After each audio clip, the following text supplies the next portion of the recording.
वैदिक एस्ट्रोलॉजर मतलब वैदिक ज्योतिषी, ये क्या कुछ डिफरेंट होता है और जो एस्ट्रोलॉजी है या वेस्टर्न एस्ट्रोलॉजी है? वैदिक ज्योतिष जो कंटेंट है वो सिर्फ हमारे धर्म, हमारी समाज, हमारी संस्कृति को ही चिन्हित नहीं करता। इसके साथ साथ जितने भी प्रारूप हमारे वास्तु, एस्ट्रोवास्तु, अंक शास्त्र से जुड़े हुए हैं, इन्हीं के अनुसार एक व्यक्ति की जन्म कुंडली, उसका परिवेश, उसका समाज, उसको जुड़कर के कार्य करता है।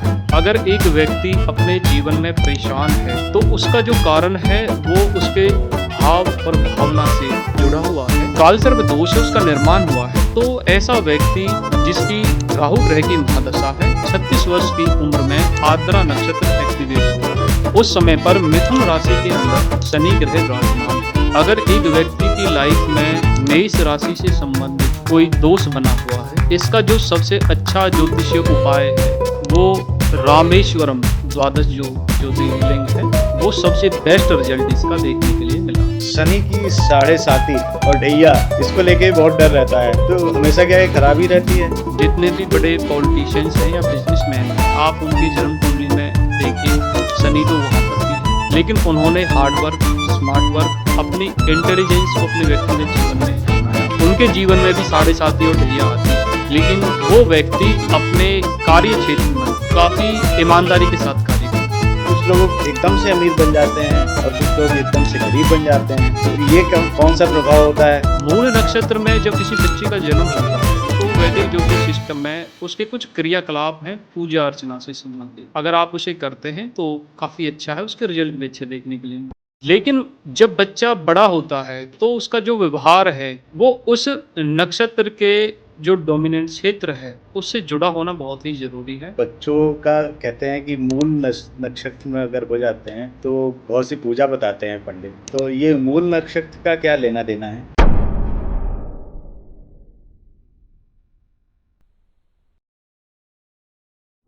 आजकल बहुत से पॉडकास्ट आ रहे हैं, बहुत सी रील्स वायरल हो रही हैं, जिनको लेकर लोगों के मन में एक डर का भाव है एस्ट्रोलॉजर को लेके। कई एस्ट्रोलॉजर आते हैं, वो बताते हैं कि आपकी कुंडली में काल सर्प दोष है, कहीं पितृ दोष है, मांगलिक दोष है। इनको लेके बहुत से भ्रम है और एक डर का माहौल भी बना हुआ है। नमस्कार, वंदे मातरम, जय हिंद। एक बार फिर से आपका बहुत बहुत स्वागत है तिवारी जी टॉक शो में। आज हम ज्योतिष से जुड़ी हुई जो भ्रांतियां हैं, क्या सच है क्या झूठ है, और जो भ्रम आजकल फैल रहे हैं समाज में ज्योतिष को लेके, उन सबको दूर करने का प्रयास करेंगे। क्योंकि आज हमारे साथ में हैं जाने माने एस्ट्रोलॉजर, वास्तु कंसल्टेंट, न्यूमरोलॉजिस्ट वेदांत शर्मा जी। वेदांत जी, बहुत बहुत स्वागत है आपका तिवारी जी टॉक शो में। नमस्कार सर। वैदिक एस्ट्रोलॉजर हैं आप। जी सर। तो ये वैदिक एस्ट्रोलॉजर मतलब वैदिक ज्योतिषी, ये क्या कुछ डिफरेंट होता है और जो एस्ट्रोलॉजी है या वेस्टर्न एस्ट्रोलॉजी है? वैदिक ज्योतिष सिस्टम जो है सर वो हमारे सनातन धर्म का एक बहुत ही महत्वपूर्ण अभिन्न अंग है। वैदिक ज्योतिष जो कि हमारा ऋग्वेद, यजुर्वेद, सामवेद, अर्थवेद, 4 वेद, 18 उपनिषद और भगवत गीता का एक सम्मिलित समारूप है, और इसी के आधार स्तंभ पर ज्योतिष का एक विकास और प्रारूप आरंभ होता है। और इसमें सप्त ऋषि जिन्होंने काफ़ी महत्वपूर्ण अपना योगदान दिया है, जिसमें पाराशरी ऋषि, पाराशरी ज्योतिष का प्रारूप उत्पन्न हुआ है, उससे भृगु ऋषि से भृगु नंदी नाड़ी ज्योतिष का प्रारंभ माना गया है, जैमिनी ऋषि से जैमिनी ज्योतिष, और इसी के अनुसार और भी काफ़ी सारी उपशाखाएं हैं जो कि वैदिक ज्योतिष का एक काफ़ी अच्छा महत्वपूर्ण स्तंभ हैं, और एक व्यक्ति के जीवन में, एक समाज की परिस्थिति में उसका बहुत ही अच्छा उपयोग देखने के लिए मिलता है। वर्तमान समय में भी काफ़ी सारे अच्छे एस्ट्रोलॉजर्स हैं। दीपांशु गिरी जी हैं, ब्रजेश गौतम जी हैं, उमंग तनेजा जी हैं दिल्ली से, हेमराज जी हैं हिमाचल से, राहुल कौशिक जी हैं, खुशदीप बंसल जी काफ़ी अच्छे वास्तु के टीचर्स हैं। दक्षिण भारत से भी महेश जोशी जी, सुनील जी, काफ़ी अच्छे अच्छे एस्ट्रोलॉजर्स हैं जो कि वैदिक ज्योतिष शाखा को आगे बढ़ाने का कार्य कर रहे हैं, और उनका जो वर्क एक्सपीरियंस है वो भी काफ़ी अच्छे देखने के लिए मिलता है। वैदिक ज्योतिष जो कंटेंट है वो सिर्फ हमारे धर्म, हमारे समाज, हमारी संस्कृति को ही चिन्हित नहीं करता। इसके साथ साथ जितने भी प्रारूप हमारे वास्तु, एस्ट्रोवास्तु, अंक शास्त्र से जुड़े हुए हैं। इन्हीं के अनुसार एक व्यक्ति की जन्म कुंडली, उसका परिवेश, उसका समाज, उसको जुड़ कर के कार्य करता है। पाश्चात्य सभ्यता में जो वेस्टर्न एस्ट्रोलॉजी है, उसके प्रारूप में हम देखते हैं टैरो कार्ड रीडिंग, न्यूमरोलॉजी से कबाला सिस्टम, लोशो ग्रिड, वास्तु से संबंधित, और पास्ट रेग्रेशन थ्योरी। ये पाश्चात्य जो हमारी सभ्यता है, वेस्टर्न एस्ट्रोलॉजी है, उसके अभिन्न अंग हैं। तो कोई भी ज्योतिष की जो शाखा है वो अच्छी या बुरी नहीं है, उसका अपना एक महत्व है, एक इम्पोर्टेंस है। और एक एस्ट्रोलॉजर अपनी नॉलेज के अनुसार उस चीज़ का उपयोग अपनी कंसल्टेशंस में और एक व्यक्ति के जीवन से संबंधित जो जुड़ी हुई समस्याएं हैं उसके समाधान के तौर पर करता है। अच्छा, आप लोग रेमेडीज़ बहुत सी बताते हैं, उपाय बताते हैं कि आप नारियल उतार के गंगा जी में बहा दो तो ये हो जाएगा, या शनि देव को प्रसन्न करना है तो तेल का दीपक जलाओ तो ये हो जाएगा, धन चाहिए तो ये हो जाएगा, पत्ते में लिख दो। तो ये सब रेमेडीज़ क्या काम करती हैं? क्योंकि कई बार क्या होता है कि एक हमारा बिलीफ सिस्टम भी है। मान लीजिए किसी ने कुछ बुरा बता दिया और हम उसको बार-बार सोच रहे हैं, अपनी थिंकिंग प्रोसेस में ले आते हैं। तो वो हमें क्या होता है कि एक लॉ ऑफ अट्रैक्शन भी होता है, मैनिफेस्टेशन करने से किसी चीज़ का वो चीज़ हमें मिलती है। तो हम बार-बार अगर उस चीज़ को सोचने लगते हैं तो वो चीज़ हमें प्राप्त भी हो जाती है, ऐसा है। तो ये क्या आपकी रेमेडीज़, एस्ट्रोलॉजर की रेमेडीज़ काम करती हैं? ज्योतिष में सबसे महत्वपूर्ण जो ज्योतिषीय उपाय है, रेमेडी है, वो प्रकृति है। अच्छा। और जब भी हम कोई ज्योतिषीय उपाय प्रकृति से जुड़ कर के करते हैं हुँ, तो वो 1000% कार्य करती है। लेकिन वर्तमान कंटेस्ट में जो थोड़ा सा प्रॉब्लम फेस करने के लिए मिल रही है, एक एस्ट्रोलॉजर जो कि एक ही ग्रह के कम से कम 10,000 ज्योतिषीय उपाय सोशल मीडिया प्लेटफॉर्म पर हुँ, उपलब्ध करा रहे हैं। इससे क्या होता है कि लोगों के बीच में एक भ्रम पैदा होता है। ज्योतिषीय जो कंसेप्ट है वो सिर्फ नारियल उतारने से या तेल का दीपक जलाने से उपाय नहीं है। प्रकृति सबसे बड़ा ज्योतिषीय माध्यम है। अगर एक व्यक्ति अपने जीवन में परेशान है तो उसका जो कारण है वो उसके भाव और भावना से जुड़ा हुआ है। और ज्योतिष में देश काल परिस्थिति ये बहुत ही महत्वपूर्ण स्तंभ हैं। अगर आज से 10 वर्ष पहले की किसी समस्या को आप वर्तमान समय में जोड़ करके ज्योतिषीय उपाय करते हैं तो उसके लिए आपकी मनस्थिति का सही होना भी काफ़ी ज़रूरी है। नारियल को अपने ऊपर से 7 बार एंटी क्लॉकवाइज उतार कर जल में प्रवाहित करना, ये एक ज्योतिषीय उपाय है हुँ। और ये कार्य भी करता है। लेकिन आपको समझना पड़ेगा कि ये जो ज्योतिषीय रेमेडी है, अगर आपका राहु कर्क राशि, वृश्चिक राशि, मीन राशि, इन तीनों राशियों में स्थापित है और मृगशिरा नक्षत्र की एक्टिवेशन है, तो आप अगर 34 एज की ईयर में हेल्थ इशू से संबंधित कोई परेशानी बार बार फेस कर रहे हैं, तब ये ज्योतिषीय उपाय किया जाता है। और इसमें जो आपका सर्वाष्टक बिंदु है, क्योंकि छठा जो घर है वो हमारा रोग ऋण शत्रु को रिप्रेजेंट करता है, तो कोई भी जो बीमारी है वो हमारे डेली रूटीन के ब्रेक होने से होती है। इसके साथ साथ राहु ग्रह हमारी वर्ष फल कुंडली में अगर अष्टम भाव या द्वादश भाव में विराजमान है, तब ये ज्योतिषीय उपाय करने की एडवाइस दी जाती है।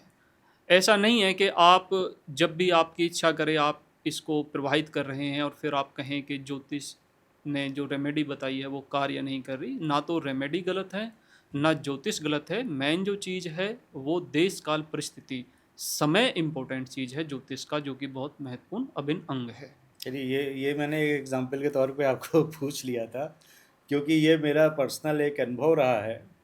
मेरा जो पर्सनल एक्सपीरियंस है वो मैं शेयर कर सकता हूँ आपसे कि मैं बहुत से एस्ट्रोलॉजर से मिलता हूँ, और जब से पॉडकास्ट किया तब से तो बहुत से एस्ट्रोलॉजर मेरे संपर्क में आए। तो बहुत से कुछ बता के भी जाते हैं रेमेडीज़ वगैरह। हालांकि मेरा बिलीव इन रेमेडीज़ में थोड़ा सा कम है। अब मैंने जो पाया अपने एक्सपीरियंस से कि आपने अगर कोई रेमेडी बता दी, आपने कोई उपाय बता दिया किसी चीज़ को, लेकिन अगर आपका वो वक्त जब आना है उस कार्य के होने का, तो वो कार्य उस वक्त पे ही होगा आपका। कोई भी रेमेडी नहीं है कि उस कार्य को पहले करा सके। ये मेरा पर्सनल अनुभव है। जी, देखिए सर, ज्योतिष में जब किसी बच्चे का जन्म होता है, तो उस समय जो सबसे महत्वपूर्ण अभिन्न अंग है, वो सार्वभौमिक सत्य है, एक व्यक्ति की मृत्यु। हुँ, उससे बीच का जो प्रारूप है, उसमें एक व्यक्ति के जीवन में 16 संस्कार को चिन्हित किया गया है, जिसमें उसका विवाह, उसका व्यापार, क्योंकि जो व्यक्ति का जन्म है उसमें वैदिक ज्योतिष सिस्टम के हिसाब से षोडश वर्ग कुंडलियों का वर्णन है। लगन कुंडली जो व्यक्ति के सेल्फ को दर्शाती है, नवमांश कुंडली जो व्यक्ति की मैरिज लाइफ के बारे में बताती है, दसमांश कुंडली जो व्यक्ति के कर्म क्षेत्र व्यापार को प्रदर्शित करती है, सप्तमांश कुंडली जो कि चाइल्ड बर्थ से संबंधित घटनाओं को दिखाती है, D24 जो एक बच्चे की एजुकेशन शिक्षा के प्रारूप को दर्शाता है, D630 जो चार्ट है वो व्यक्ति की जो लाइफ में परेशानियां हैं उनसे रिलेटिव है, D16 जो चार्ट है वो हमारे प्रारब्ध से जुड़ा हुआ है। तो ये जितना भी प्रारूप वैदिक ज्योतिष सिस्टम का है, ज्योतिष और धर्म अपने आप में एक बहुत ही बड़ा विषय है और इसमें किसी भी चीज़ को सही और गलत साबित करना बहुत ही डिफ़िकल्ट है। आपका जो थॉट प्रोसेस है और मेरा जो थॉट प्रोसेस है वो हमारी लाइफ की जर्नी के हिसाब से बदलता है। अच्छा, मैंने बहुत से ज्योतिष को डराते हुए भी देखा है, हालाँकि आजकल बहुत डरा रहे हैं और ये पॉडकास्ट उनके लिए फ़ायदेमंद है, जो वास्तविकता जानना चाहते हैं। जैसे ज्योतिष में एक काल सर्प दोष है, एक पितृ दोष है, मांगलिक है। ये 2-3 चीज़ें बड़ी कॉमन हैं और हर दूसरे आदमी को बताएँगे काल सर्प दोष है, आप इसकी पूजा करो, आपको पितृ दोष है, इसकी पूजा कराओ। तो ये मतलब इसके बारे में ज़रा आज कुछ भ्रांतियाँ जो फैली हैं, अगर आप दूर करें तो बड़ा हम लोग को फ़ायदा मिलने वाला है। जी सर, देखिए, ज्योतिष की किसी भी शाखा से मेरा कोई व्यक्तिगत विरोध नहीं है और ना ही किसी एस्ट्रोलॉजर से मेरी कोई परेशानी है।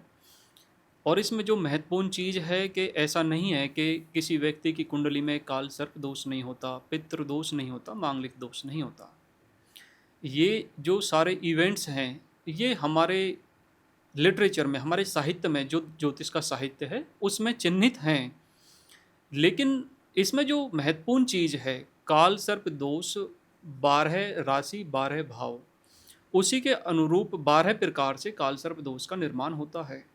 अगर एक व्यक्ति की कुंडली में वृषभ राशि और वृश्चिक राशि की अलाइनमेंट पर राहु केतु ग्रह के योग से विष कुंभ जो हमारा काल सर्प दोष है उसका निर्माण हुआ है, तो ऐसा व्यक्ति जिसकी राहु ग्रह की महादशा है और 36 वर्ष की उम्र में आद्रा नक्षत्र एक्टिवेट होता है, उस समय पर मिथुन राशि के अंदर शनि ग्रह विराजमान है, तो धनु लगन का व्यक्ति है, अतिगंड योग है, कौलव करण है, अष्टमी तिथि को उसका जन्म है और जो दिन है वो शुक्रवार है। तो ऐसे व्यक्ति को हेल्थ से रिलेटिव जो प्रॉब्लम है वो फेस करनी पड़ रही हैं काल सर्प दोष के अकॉर्डिंग। तो इसमें पूरा पंचांग इंक्लूड है, सिर्फ ऐसा नहीं है कि एक काल सर्प दोष जो वर्ड है वही कार्य कर रहा है। और महत्वपूर्ण चीज़ है कि उस समय जो 36 एज है, उस समय जो उसे परेशानी होगी काल सर्प दोष के कंटेस्ट में, वो फैमिली की वजह से परेशानी होगी, धन की वजह से परेशानी होगी। ये चीज़ महत्वपूर्ण है। जैसे ही एक व्यक्ति का लगन चेंज होता है, एक व्यक्ति का राशि चेंज होती है, उसका जो हाउस वास्तु जो है वो बहुत ही महत्वपूर्ण भूमिका निभाता है मेडिकल एस्ट्रोलॉजी में। पंच तत्व से एक व्यक्ति के शरीर का निर्माण होता है, पंच तत्व से भूमि का निर्माण होता है।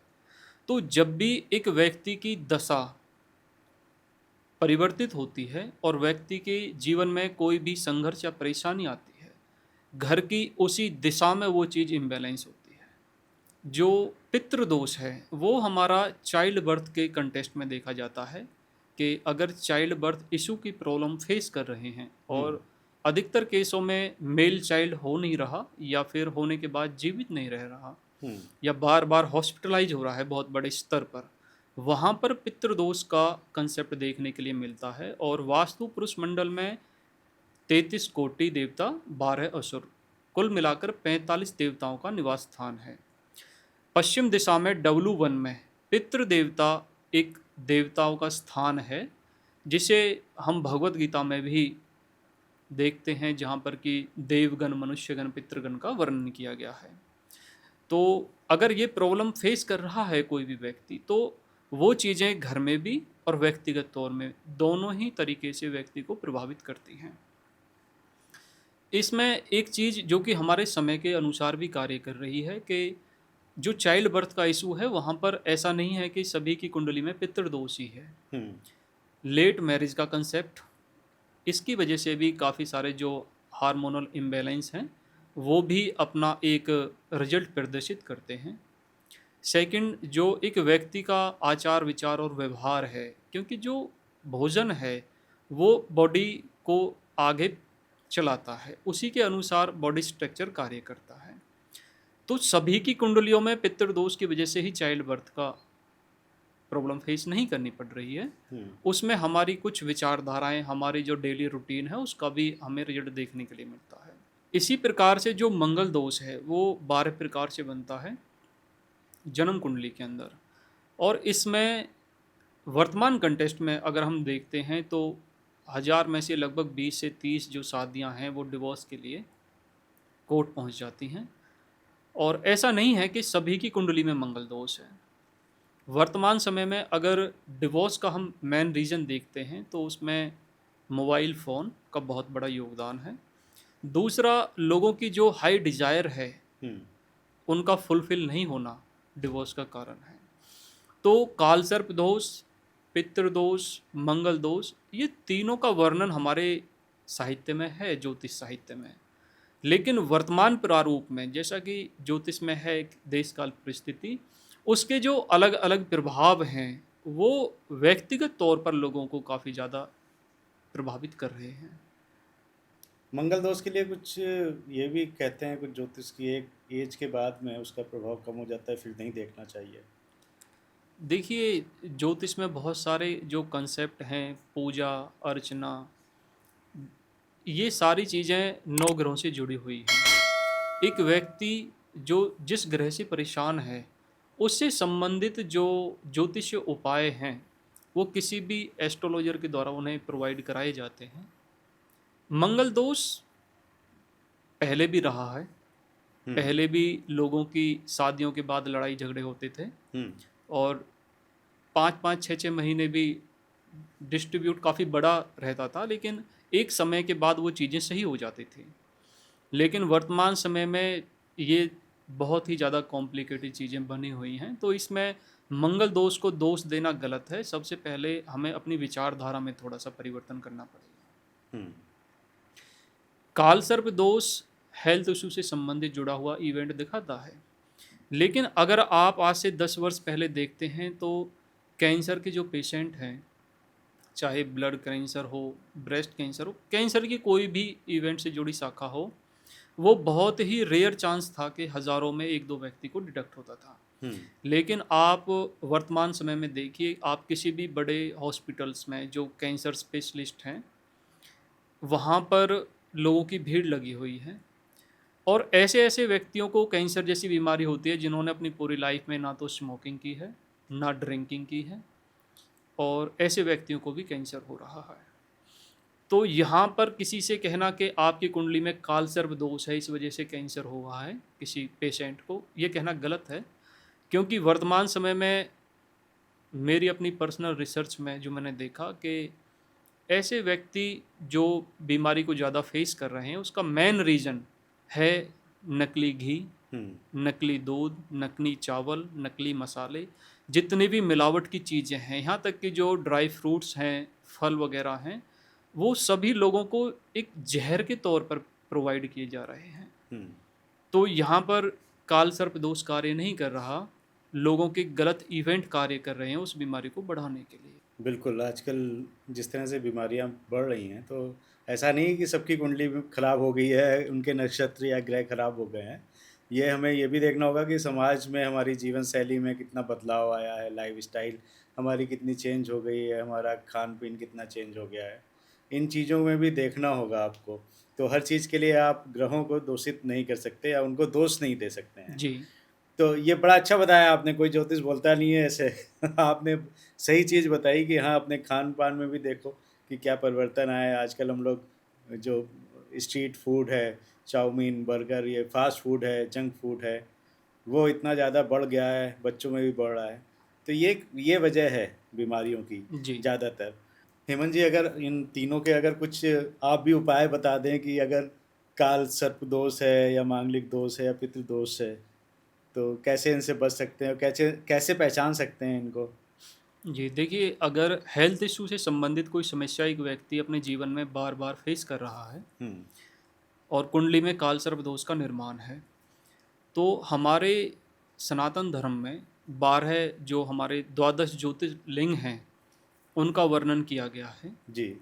इसमें हमारा धर्म, अर्थ, काम, मोक्ष, मेष राशि, सिंह राशि, धनु राशि, ये हमारी धर्म त्रिकोण से संबंधित राशियां हैं, अग्नि तत्व राशि हैं।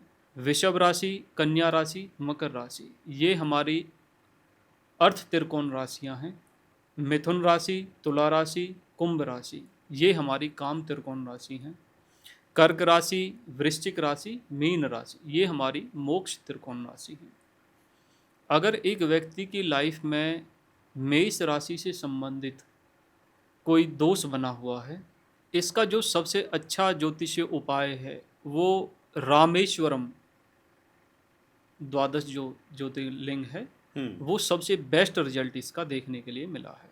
अच्छा। इसके साथ साथ तुला राशि, तुला राशि जो कि एक व्यक्ति के प्रोफेशनल लाइफ को, हुँ, उसके व्यापार को, उसकी मैरिज लाइफ को और उसके डेस्टिनी को दर्शाती है, उसके लिए उज्जैन महाकालेश्वर जो हमारा मंदिर है, उसका ज्योतिषीय उपाय काफ़ी अच्छा देखने के लिए मिलता है।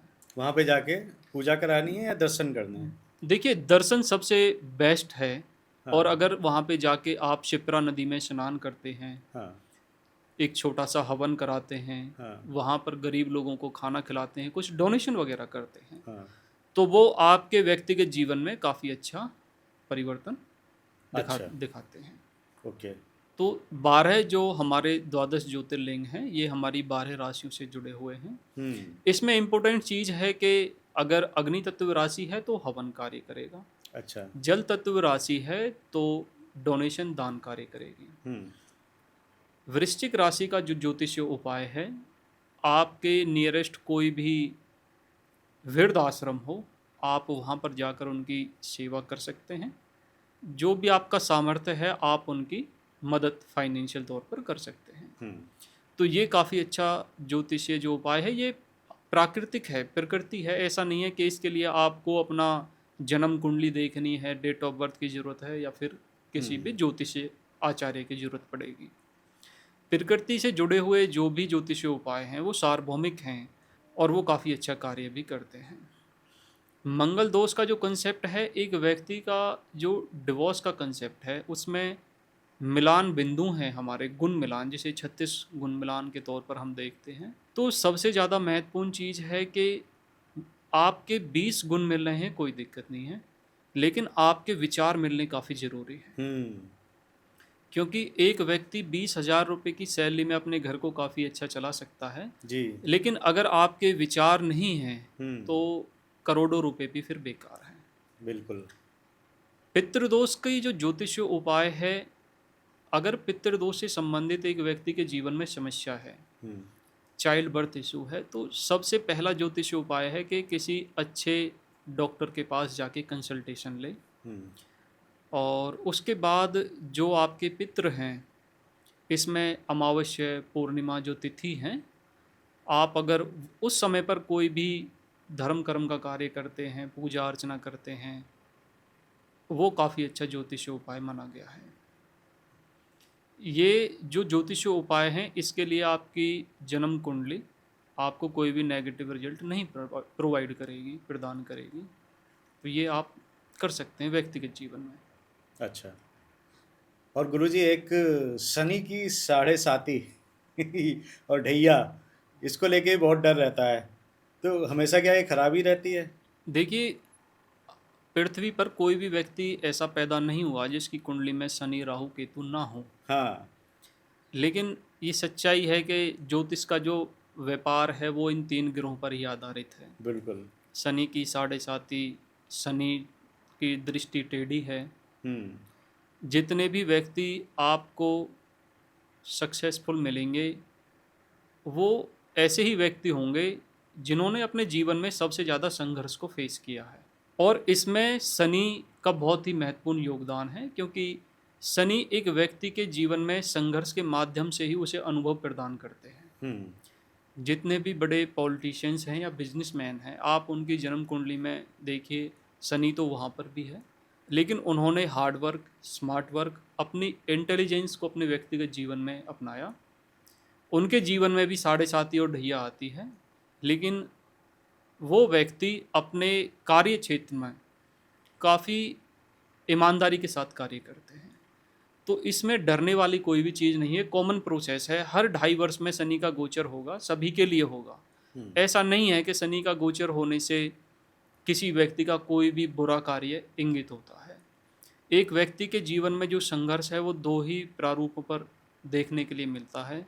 एक प्रारब्ध से, दूसरा जब कुदरत उसे कुछ अच्छा अनुभव देना चाहे या कुछ एक अच्छी एक्सपेक्टेशंस होती है प्रकृति को, तभी एक व्यक्ति के जीवन में संघर्ष आता है। क्योंकि संघर्ष के बाद ही एक अचीवमेंट व्यक्ति के जीवन में देखने के लिए मिलती है। तो गुरुजी, राहु केतु के बारे में बता दीजिए। जी देखिए, राहु केतु छाया ग्रह हैं, 9 ग्रहों में बहुत ही प्रमुख ग्रह हैं। जिस भी राशि में विराजमान होते हैं उसका जो डिस्पोजिटर है, उसका जो प्रारूप है, वो राहु और केतु को 180 डिग्री के एंगल पर प्रभावित करता है। राहु ग्रह मिथुन राशि में काफ़ी अच्छा एक पॉजिटिव वे दिखाते हैं, और केतु ग्रह धनु राशि के अंदर काफ़ी शुभ माने गए हैं। ग्रह सभी अच्छे होते हैं, ग्रह कोई भी बुरा नहीं होता। एक व्यक्ति उसे अपनी व्यक्तिगत जीवन में राहु ग्रह हो, शनि ग्रह हो, केतु ग्रह हो, उसके अनुरूप जो उसकी कार्यशैली है उसी के अनुसार उसे व्यक्तिगत जीवन में लाभ या हानि देखने के लिए मिलती है। जितने भी व्यक्ति सोशल मीडिया, मोटिवेशनल स्पीकर, ये राहु प्रभावित व्यक्ति हैं और लाइफ में काफ़ी अच्छा अचीव भी करते हैं, प्रोफेशनल लाइफ में, फाइनेंशियल लाइफ में। केतु जो है वो हमारी जड़ को रिप्रेजेंट करता है, हमारी जो पैतृक संपत्ति है, जो चीज़ें हमारे संस्कार हैं, हमारे रीति रिवाज हैं, वो केतु से जुड़ करके देखे गए हैं। तो अपने बच्चों में जो चीज़ हम डिलीवर करते हैं वही चीज़ें हमारी आने वाली पीढ़ियाँ देखती हैं, फेस करती हैं। लेकिन ये कहते हैं कि इनकी महादशा जब आती है तो बड़ा डर जाते हैं लोग, राहु की महादशा आ गई या केतु की। देखिए, राहु जो ग्रह है, राहु ग्रह की महादशा 18 वर्ष के लिए निर्धारित है। और इसमें जो ज्योतिषीय उपाय है, अगर आप दिल्ली एनसीआर के क्षेत्र में निवास करते हैं, ऐसा व्यक्ति अगर 1 महीने में वृंदावन की परिक्रमा करे या वृंदावन दर्शन करे, वृंदावन में सेवा भाव करे, तो राहु उसे पॉजिटिव रिजल्ट ही प्रदान करते हैं। राहु से जो एक डर है लोगों में, उसका रीज़न है कि राहु हेड है, सिर है, और एक व्यक्ति का जब मानसिक संतुलन खराब होता है तो उसकी जो डिसीजन मेकिंग है उसमें काफ़ी ज़्यादा प्रभाव देखने के लिए मिलता है। केतु ग्रह जो कि एक व्यक्ति के बेस स्ट्रक्चर को दर्शाते हैं, लेकिन जितने भी बड़े बड़े पॉलिटिशियंस, बिजनेसमैन हैं, उनकी जो सक्सेस का रीज़न है वो केतु ग्रह से ही जुड़ा हुआ होता है। तो राहु और केतु से डरने की कोई खास ऐसा एलिमेंट्स है नहीं, क्योंकि सभी की कुंडलियां में हैं, ये विराजमान है। ऐसा नहीं है कि किसी की कुंडली में राहु केतु या शनि नहीं है और जिसके में है उसे डरना चाहिए। 9 के 9 ग्रह काफ़ी अच्छे हैं।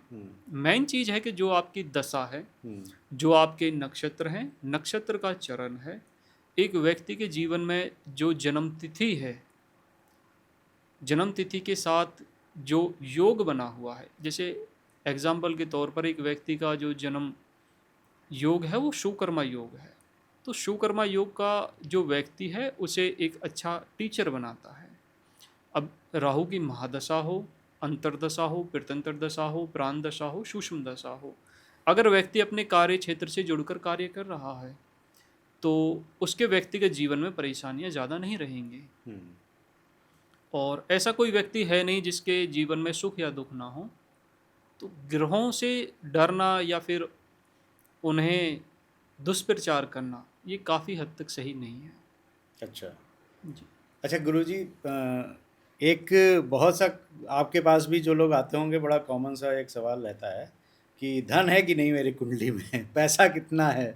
तो ये धन का कौन सा वो ग्रह होता है या धन का कौन सा घर होता है, और ये कुछ लोगों एकदम से अमीर बन जाते हैं और कुछ लोग एकदम से गरीब बन जाते हैं, तो ये कौन सा प्रभाव होता है, इसके बारे में अगर आप बताएं कुछ।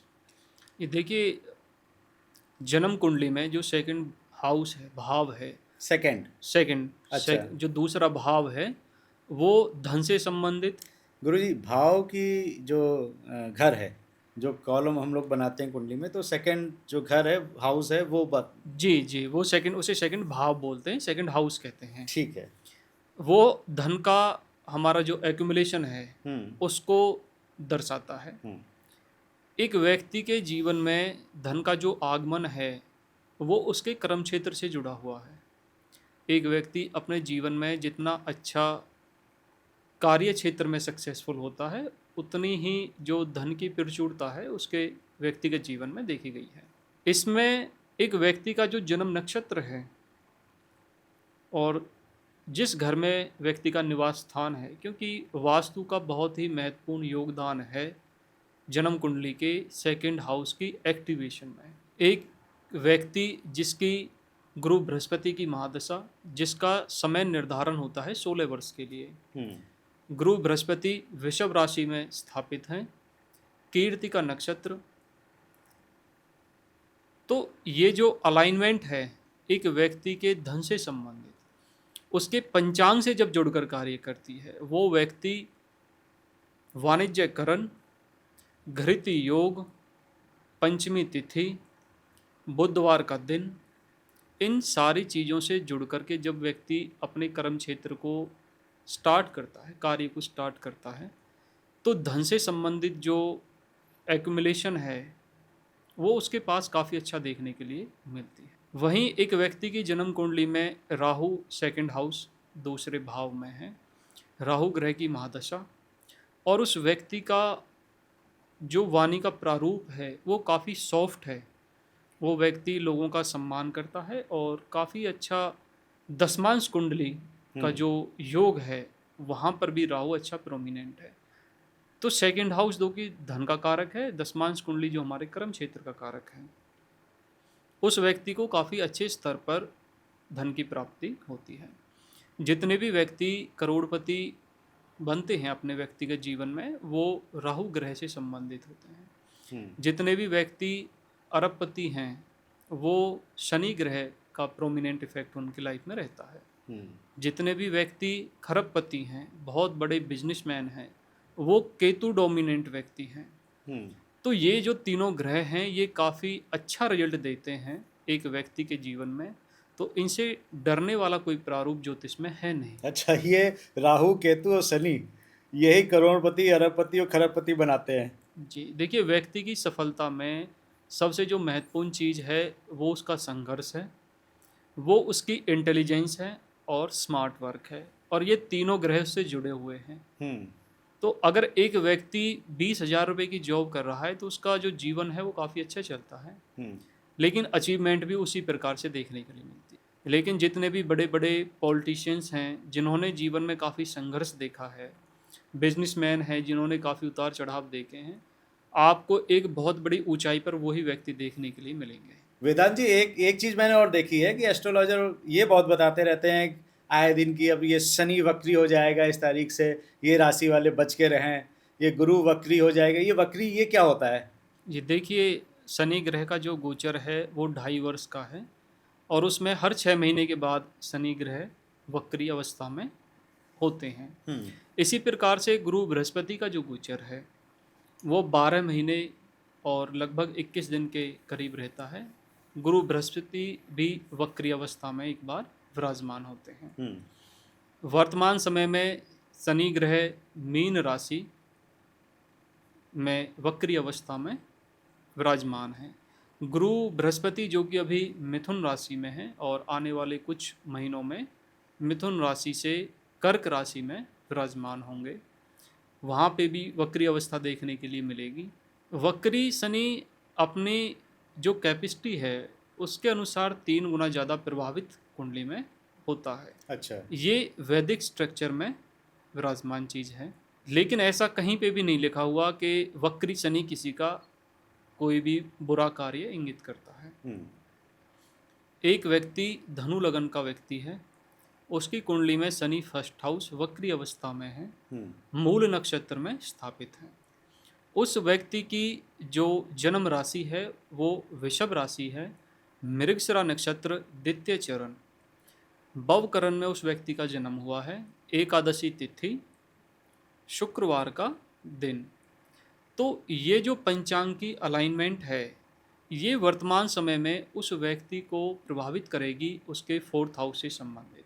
कुंडली का जो चौथा घर है वो व्यक्ति की कंफर्ट जोन को दर्शाता है, मदर से संबंधित है, प्रॉपर्टी से संबंधित है, व्हीकल से जो हमारी लग्जरी गाड़ियां हैं उससे संबंधित है। व्यक्ति के घर में वास्तु के अनुसार जो अनिल देवता हैं साउथ ईस्ट डायरेक्शन में विराजमान है, वहाँ पर काफ़ी अच्छी साफ सफाई उन्होंने रखी हुई है। तो वक्री शनि ऐसे व्यक्ति को एक बड़ी गाड़ी प्रोवाइड कराएंगे या फिर वो कोई प्रॉपर्टी परचेज कर सकता है। अच्छा। तो इसमें ऐसा कोई भी कंसेप्ट नहीं है कि शनि वक्री है तो व्यक्ति का कुछ भी गलत ही होगा। ऐसा व्यक्ति जो कि कुंडली के 8th हाउस से संबंधित कार्य को कर रहा है, पेट्रोल, डीजल्स, आपका LIC एजेंट, खनन से संबंधित जो कार्य हैं, एक अच्छा फिलोसफर है। और यहाँ तक कि अगर व्यक्ति ज्योतिष का कार्य कर रहा है, क्योंकि कुंडली का जो 8वां भाव है वो एस्ट्रोलॉजी में जो रिसर्च है उससे संबंधित जुड़ाव को दर्शाता है। तो ये जो टाइम पीरियड है वक्री शनि का उस व्यक्ति को कहीं अच्छी ज़्यादा सफलता प्रदान करता है। इसका जो सेकंड फेज है जो एक नेगेटिव इवेंट को दर्शाता है, ऐसा व्यक्ति अगर आलसी है, क्योंकि कुंडली में फर्स्ट हाउस में सैटर्न मूल नक्षत्र प्रथम चरण व्यक्ति को स्मार्ट वर्क की ओर इंगित करता है। ऐसे व्यक्ति को घंटों कार्य नहीं करना, किसी भी कार्य को अपनी अच्छी प्रिपरेशन तैयारी से करना है, कम समय में अच्छा रिजल्ट देगा। साउथ वेस्ट डायरेक्शन में अगर ऐसे व्यक्ति ने टॉयलेट सीट स्थापित है और वहाँ पर काफ़ी सारा मतलब कि काफ़ी क्लस्टर देखने के लिए अगर है, कूड़ा कबाड़ उन्होंने स्टोर बनाया हुआ है, तो व्यक्ति को मानसिक तौर पर काफ़ी सारी प्रॉब्लम्स फेस करनी पड़ेंगी। गुरु बृहस्पति वर्तमान समय में मिथुन राशि में वक्री अवस्था में रहेंगे।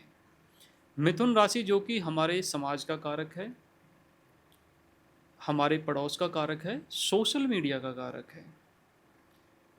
यहाँ पर मृगशिरा नक्षत्र के 2 चरण, आर्द्रा नक्षत्र जो कि राहु ग्रह के अंतर्गत विराजमान है 4 चरण, और पुनर्वसु जो नक्षत्र है 3 चरण उसके इसमें मिथुन राशि में विराजमान है।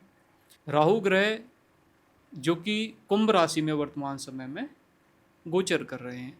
तो गुरु बृहस्पति जब मिथुन राशि में आर्द्रा नक्षत्र में वक्री होंगे और व्यक्ति एक अच्छा मोटिवेशनल स्पीकर है या सोशल मीडिया से संबंधित उसका कार्य है, तो इस समय पे उसे काफ़ी अच्छी ग्रोथ देखने के लिए मिलेगी है जी। तो किसी भी ग्रह का देखिए, इसमें सूर्य और चंद्रमा ये जो ल्यूमिनरीज हैं ये हमेशा अपनी ही गति से चलते हैं। इससे अलग जो अन्य ग्रह हैं राहु केतु ये हमेशा वक्री अवस्था में रहते हैं। शनि ग्रह, गुरु बृहस्पति ग्रह, मंगल ग्रह, शुक्र ग्रह, बुध ग्रह ये एक समय अंतराल पे वक्री अवस्था में चलते हैं। तो वक्री जो ग्रह का कंसेप्ट है वो उसकी जो एनर्जी है वो जिस राशि में विराजमान है, जिस हाउस में विराजमान है, उससे बैक जो पीछे राशि है, जो भाव है, उसकी एक्टिवेशन को दर्शाता है। अच्छा। तो इसमें कोई भी कंसेप्ट ऐसा नहीं है कि वक्री ग्रह किसी का कोई भी गलत कार्य इंगित करता है, उसे प्रदर्शित करता है। अगर हम उससे जुड़े हुए कार्य क्षेत्र में वर्किंग हैं तो उस समय हमें उसका काफ़ी अच्छा रिजल्ट देखने के लिए भी मिलता है। मेडिकल एस्ट्रोलॉजी में अगर एक व्यक्ति जो कि डायबिटीज़ का पेशेंट है, मधुमेह, गुरु बृहस्पति कुंडली के फर्स्ट हाउस, सिक्स्थ हाउस और 12th हाउस में विराजमान है, और ऐसे व्यक्ति की कुंडली में उत्तरा भाद्रपद नक्षत्र की एक्टिवेशन है, उसकी महादशा, अंतर्दशा या प्रत्यंतर दशा के प्रारूप में, और नॉर्थ डायरेक्शन में भल्लात देवता का निवास स्थान है, वहाँ पर अगर ऐसा व्यक्ति रेड कलर के इवेंट को बार बार दोहराता है तो शुगर से संबंधित जो परेशानी है वो उसे हॉस्पिटलाइज करा देती है। अच्छा जी। और जैसे ही गुरु बृहस्पति वक्री होंगे तो शुगर, मधुमेह एक ऐसी बीमारी है कि डॉक्टर बोलते हैं कि एक बीमारी से और भी काफ़ी सारी बीमारियों का जन्म होता है। तो देखने के लिए मिलता है कि उस टाइम पीरियड पे जो ये कॉम्बिनेशन पंचांग का बना हुआ है, उस व्यक्ति को एक बीमारी के साथ साथ और भी काफ़ी सारी मेडिसिन्स अलग बीमारियों में लेनी पड़ती हैं, डॉक्टर से कंसल्टेशंस करनी पड़ती हैं। इसी तरीके से अभी वर्तमान समय में बुध ग्रह का भी वक्री अवस्था में होना देखा जाएगा। तो बुध हमारी वाणी के कारक हैं, हमारे व्यापार के कारक हैं। अगर जन्म कुंडली में बुध ग्रह कर्क राशि में विराजमान है और कर्क राशि का जो डोमिनेंट क्षेत्र है वो ट्रैवलिंग से संबंधित, जो वर्किंग है, क्योंकि चंद्रमा जो कि मूवेबल हर 2.5 दिन में एक राशि को परिवर्तित करते हैं, तो ऐसा व्यक्ति उस समय पे अच्छा जो कार्य क्षेत्र है उसकी प्रोफेशनल लाइफ में देखने के लिए मिलता है। लेकिन ऐसा व्यक्ति अगर ड्रिंकिंग करता है, एल्कोहल का ज़्यादा कंजम्पशन, ज़्यादा प्रयोग करता है, तो ऐसे व्यक्ति को फाइनेंशियल इशू भी, जो लिक्विड कैश है, डेली जो पैसे की लेन देन है, उसमें प्रॉब्लम्स फेस करनी पड़ती है, और लगभग 33 से 34 दिन का ये गोचर रहता है। अच्छा जी। मंगल ग्रह जो कि हमारी एग्रेशन को, हमारे ब्लड को, हमारे छोटे भाई बहनों को दर्शाते हैं, मेष राशि और वृश्चिक राशि के अधिपत्य मंगल ग्रह हैं। भृगु नंदी नाड़ी ज्योतिष में मंगल ग्रह को पत्नी के कंटेस्ट में हस्बैंड का कारक माना गया है। जैसे वैदिक ज्योतिष सिस्टम में, पाराशरी ज्योतिष में गुरु बृहस्पति पति की कारक हैं, भृगु नंदी नाड़ी ज्योतिष में मंगल ग्रह पति के कारक हैं।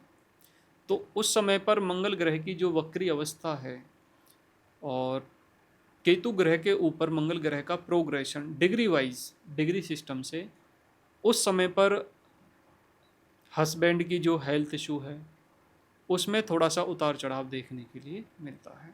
ये सारी जो अलाइनमेंट्स हैं ये हमारी वास्तु और अंक शास्त्र से जुड़कर भी कार्य करती हैं, उसका भी यहाँ पर बहुत ही महत्वपूर्ण प्रभाव देखने के लिए मिलता है।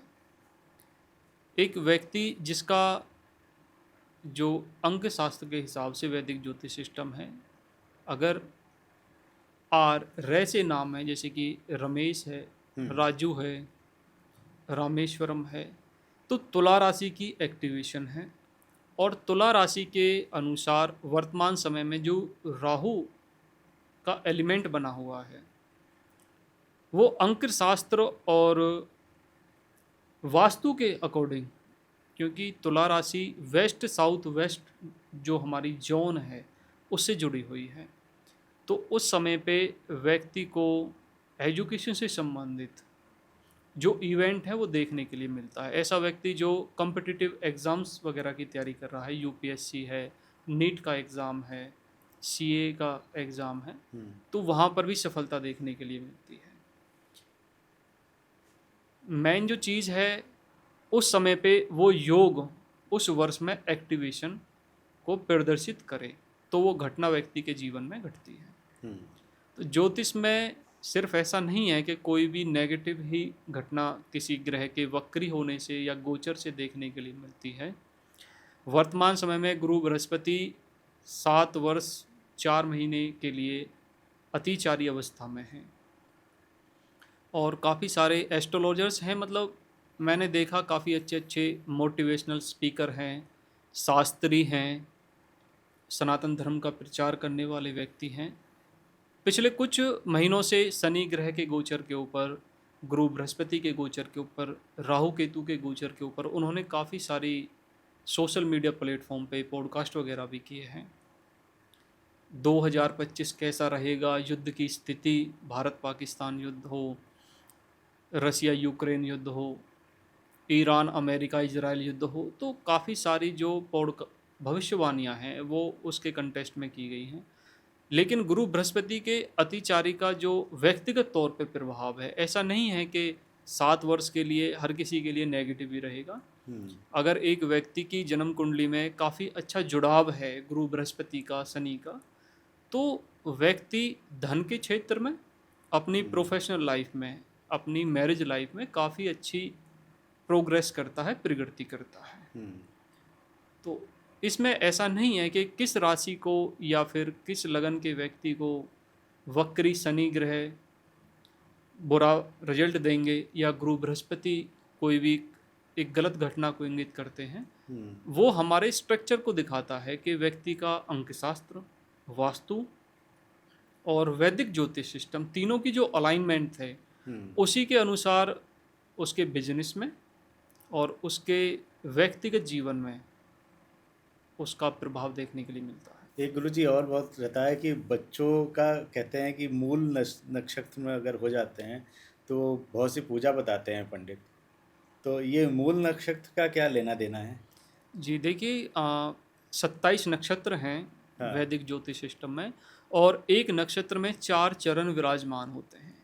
षोडश वर्ग जो कुंडली हैं वैदिक ज्योतिष सिस्टम में, वो उस चरण के अनुसार ही निर्मित होती हैं।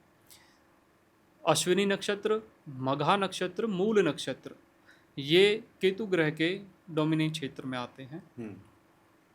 मूल नक्षत्र का जो स्वभाव है, क्योंकि मूल नक्षत्र धनु राशि के अंदर विराजमान है और धनु राशि का जो जातक है, मेल या फीमेल, वो बहुत ही डिटरमाइंड व्यक्ति है, उसका जो एम है बहुत ही स्पष्ट होता है, लेकिन उस व्यक्ति के जीवन में उतार चढ़ाव भी काफ़ी फेस करने के लिए उसे मिलते हैं। मूल नक्षत्र में जब किसी बच्चे का जन्म होता है तो वैदिक ज्योतिष सिस्टम में उसके कुछ क्रियाकलाप हैं पूजा अर्चना से संबंधित, वो सार्वभौमिक हैं। अगर आप उसे करते हैं तो काफ़ी अच्छा है, उसके रिजल्ट भी अच्छे देखने के लिए मिलते हैं। लेकिन जब बच्चा बड़ा होता है तो उसका जो व्यवहार है वो उस नक्षत्र के जो डोमिनेंट क्षेत्र है उससे जुड़ा होना बहुत ही ज़रूरी है। ऐसा जो बच्चा है वो एग्रेशन कम करे, गुस्सा कम रखे, एक्टिवनेस से संबंधित जो खेल कूद से संबंधित क्रियाएं हैं, अगर उसमें बच्चा जुड़ा हुआ रहेगा तो फिजिकली भी काफ़ी अच्छा फिट रहेगा, मानसिक रूप से भी काफ़ी अच्छा रिजल्ट रहेगा। और जो एक नेगेटिव प्रोस्पेक्ट है कि मूल नक्षत्र का जो गलत प्रचार है कि इसका रिजल्ट गलत रहेगा, ऐसा देखने के लिए नहीं मिलता। अगर एक बच्चा जो कि स्पोर्ट्स में इंटरेस्ट रखता है, आप पेरेंट्स उसे ज़बरदस्ती डॉक्टर बनाना चाहते हैं, तो ये मतलब कंसल्टेशन में ये चीज़ें देखी गई हैं, काफ़ी सारी मिलती भी हैं। एक बच्चा जो कि पहले नीट के एग्ज़ाम की तैयारी करता है, उसके बाद MBBS करता है और सारी एजुकेशन कंप्लीट होने के बाद फिर वो UPSC के एग्ज़ाम की प्रिपरेशन स्टार्ट करते हैं और कई बार सिलेक्शंस हो भी जाता है। तो इसमें क्या है कि एक व्यक्ति का जो प्रारब्ध है वो प्रकृति, नेचर बचपन से ही फिक्स करके रखती है, लेकिन जब एक व्यक्ति उससे हटकर कार्य करता है तो कुछ समय के पश्चात हम देखने के लिए मिलता है कि उसमें जीवन में जो उतार चढ़ाव है, सस्पेंशंस हैं, टर्मिनेशन है या फिर किसी लिटिगेशन में फंस जाना, ये उन व्यक्तियों को फेस करना पड़ता है।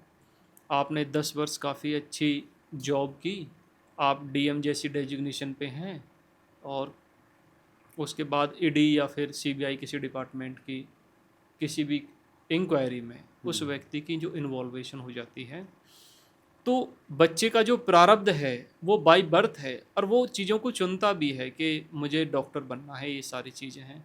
लेकिन कई बार फैमिली प्रेशर में व्यक्ति अपनी प्रोफेशनल लाइफ को ख़राब कर लेता है, कई बार अपनी मैरिज लाइफ को भी ख़राब कर लेता है। तो वेदांत जी, लास्ट में अगर आप कुछ हमारे दर्शकों के लिए कुछ एडवाइस दे जाएं ज्योतिष से संबंधित। जी देखिए, जो ज्योतिषीय उपाय हैं, आप अगर उन्हें एक व्यक्तिगत तौर पर अपनाते हैं, आप कोई भी ज्योतिषीय उपाय, चाहे वो पूजा पाठ पद्धति से संबंधित हो, आपके कार्य क्षेत्र से संबंधित हो, आपकी मैरिड लाइफ से रिलेटिव कोई प्रॉब्लम है उसके समाधान से संबंधित हो, फाइनेंशियल कोई प्रॉब्लम है, इनसे संबंधित जो भी आप ज्योतिषीय उपाय अपने व्यक्तिगत जीवन में कर रहे हैं, सबसे महत्वपूर्ण चीज़ है वहाँ पे आपका बिलीव सिस्टम, आपका विश्वास होना बहुत ज़रूरी है। कई बार लाखों रुपए के ज्योतिषीय उपाय कार्य नहीं करते और 100-200 रुपए का ज्योतिषीय उपाय काफ़ी अच्छा रिजल्ट व्यक्ति के जीवन में देखने के लिए दे जाते मिलता हैं। है। पूजा पाठ जो पद्धति है, धर्म को आप एक ज्योतिषीय उपाय के तौर पर मत कीजिए। अगर आप मंदिर में पूजा अर्चना करते हैं या ईश्वर का नाम लेते हैं, तो वो एक धार्मिक क्रियाकलाप है। वो आपके बिलीव सिस्टम को, आपके विश्वास को काफ़ी मजबूत रखता है और उसको उसी प्रारूप में अपने व्यक्तिगत जीवन में आप जोड़िए। मैरिज से संबंधित जो ज्योतिषीय उपाय हैं, उसमें आप मेल और फीमेल चार्ट में आपकी कुंडली में सप्तम भाव में 7वें हाउस में जो राशि है, उस राशि का एक डोमिनेंट क्षेत्र होता है।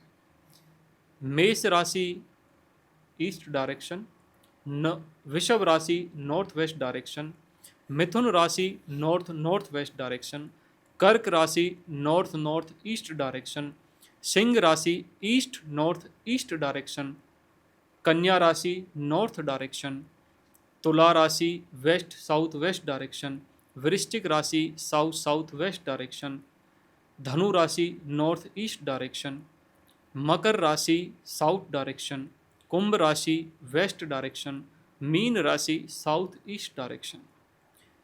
ये जो सप्तम भाव से संबंधित जो भी राशि विराजमान है और मैरिज से रिलेटिव अगर प्रॉब्लम है, अगर आप इस क्षेत्र की एक्टिवेशन करते हैं, वहाँ पर साफ सफाई करते हैं और उसी ग्रह के अनुसार जो डे स्थापित है, गुरु बृहस्पति जो कि बृहस्पतिवार को, शनि ग्रह शनिवार को, बुध ग्रह बुधवार को, शुक्र ग्रह शुक्रवार को, उस ग्रह उस वार को अगर आप एक अलाइनमेंट तौर पर जोड़ देते हैं और इसके साथ साथ जिस भी डायरेक्शंस में आपका घर का जो मुख्य द्वार है और आपके घर में जो किचन है, रसोई है, उसे साफ सुथरा रखते हैं, तो उस ग्रह की जो नेगेटिव एनर्जी है वो 100% ख़त्म होती है और व्यक्तिगत जीवन में उसका काफ़ी अच्छा रिजल्ट देखने के लिए मिलता है। हवन का जो कंसेप्ट है वो अग्नि तत्व राशि में कार्य करेगा। मंत्र से संबंधित जो इवेंट है वो आपका अर्थ त्रिकोण राशि में काम करेगा। जाप का जो कंसेप्ट है, जो 1.25 लाख जाप आप वैदिक ज्योतिष के मंत्र हैं, सत्वगुण रजोगुण तमोगुण, उनसे संबंधित जो क्रियाकलाप है वहाँ पर कार्य करेगा। डोनेशन का जो कार्य क्षेत्र है वो हमारा जल तत्व राशि के क्षेत्र में कार्य करता है। तो आपके जीवन में किस राशि से, किस भाव से संबंधित आपकी जो व्यक्तिगत जीवन की समस्याएं जुड़ी हुई हैं, आप उनके अनुसार ज्योतिषीय उपाय कीजिए और उसका काफ़ी अच्छा जो रिजल्ट है वो आपके जीवन में रहेगा। इसमें आपको वैदिक ज्योतिष, वैदिक वास्तु और अंक शास्त्र तीनों की अलाइनमेंट को जोड़कर कार्य करना है, जिससे कि उसका जो परिणाम है वो आपको 100% मिले। चलिए गुरुजी, आपने बहुत अच्छे अच्छे उपाय बताए और जो शंकाएं थी वो भी काफ़ी हद तक दूर हुई। शनि की 7.5 हो या पितृदोष हो या मांगलिक दोष हो, उनको लेके भी काफ़ी जागरूकता और काफ़ी समझ आएगी लोगों में, ऐसा मेरा विश्वास है। तो भाई आज का ये पॉडकास्ट आपको कैसा लगा हमें कमेंट करके, लाइक करके बताइए। आपके कुछ सवाल हैं तो हमें कमेंट करके पूछिए, हम ज़रूर उसके जवाब आप तक पहुँचाएँगे। तिवारी जी टॉक शो को सब्सक्राइब नहीं किया है तो सब्सक्राइब कर दीजिए। आप हमें इंस्टाग्राम और फेसबुक पर भी फॉलो कर सकते हैं तिवारी जी टॉक शो के नाम से। देखते रहिए तिवारी जी टॉक शो और अपनी सेहत का बहुत बहुत ध्यान रखिए।